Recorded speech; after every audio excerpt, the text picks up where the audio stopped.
guys, welcome back to another video. So just a few days ago, maybe a week ago, I pissed you all off with this new information that is coming out about a new carrier kind of vetting tool called Verified Carrier, which basically forces carriers to pay a subscription fee and share all their banking login information in order to have the privilege of working with a certain broker. But thankfully, this is a system that many of you haven't heard of because it has not gained that much traction, at least not yet. So let's talk about an onboarding tool that has gained traction, Highway, and how it has affected truckers. Ready? Let's go!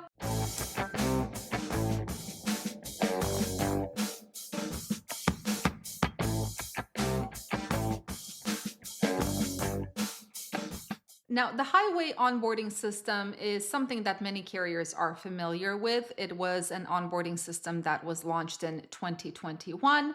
And I remember when it came out, I thought it was pretty strange that the brokers that were using Highway were questionable. Either they were too new or some of their information did not coincide with what was on the Safer website, or something was wrong with their credit score, and so on and so forth. And I know I wasn't the only one who was noticing this, because even if you look at videos from back in 2022 or so, you will see comments where people are saying only fraudulent brokers use Highway. But it has gained traction, and now Highway is one of the top 3 onboarding systems used to onboard carriers. The other 2 are RMIS, and the second one is My Carrier Packets. But unlike My Carrier Packets, which is my favorite onboarding system personally because it's so quick, or RMIS, Highway has pretty much started locking out carriers from working with brokers they have worked with before. So Overdrive did this article where they interviewed an owner-operator who has had her authority for 20 years. 20 years. And she's actually not required by law to have an ELD because of the type of truck she has. But this means because she doesn't have an ELD, she is now not able to work with some brokers she has worked with before. She stated that when onboarding with Highway, she was asked for the craziest things. I don't know, have you guys been asked for these kinds of things? She was asked for her cab card, her certificate of insurance, which is normal, a copy of her CDL, in some cases the VIN number of her truck, a copy of the title, or a copy of the loan payments on the truck. And the worst part, I don't know, have any of you guys ever tried calling Highway? If you haven't, I really highly recommend you do, because you will very quickly realize that the person on the other line is actually a call center that is based overseas. Do you really want that kind of sensitive information out there? Now, Highway claims that, yeah, they hire people all over the world to provide round-the-clock service for both brokers and carriers. And those same folks actually give brokers a broad menu of onboarding tools they could ask a carrier to complete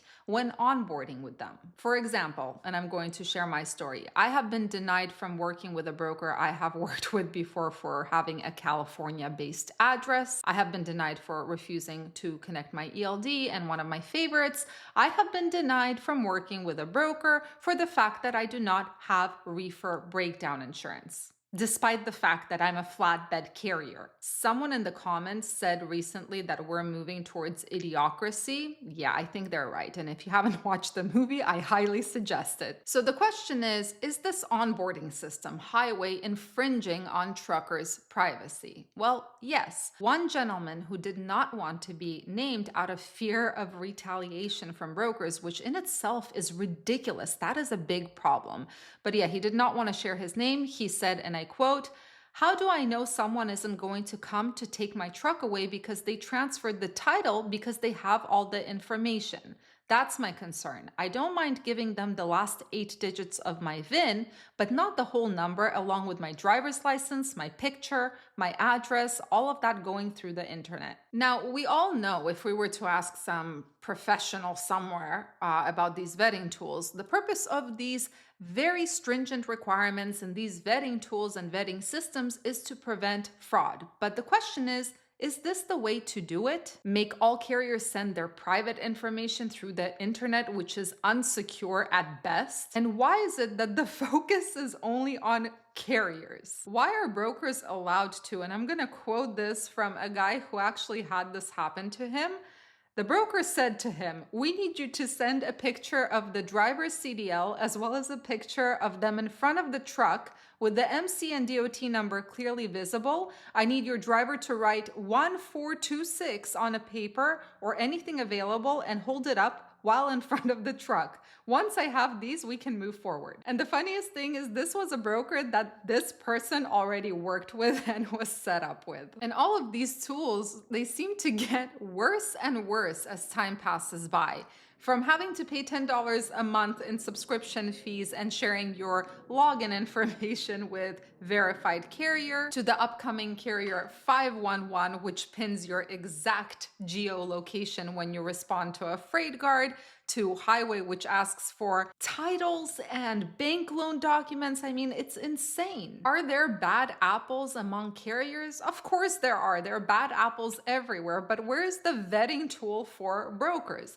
You know, the ones who double broker the loads, or the ones who keep booking loads even though they know they have nothing left in their bond, or the ones that are in such a bad financial situation that their credit score just went to crap. Where is the vetting tool for those people? And if your response says, well, DAT provides credit score information and factoring companies provide credit score information, no, it has to be one system where everyone can see it, a system that most carriers use so that it has an effect. Where is a tool like that for brokers? Here's my ultimate question. Why is it time after time all of the responsibility ends up falling on the carrier? Now, I'm not a conspiracy theorist, and ignore the tinfoil hat behind me. That was just for one video.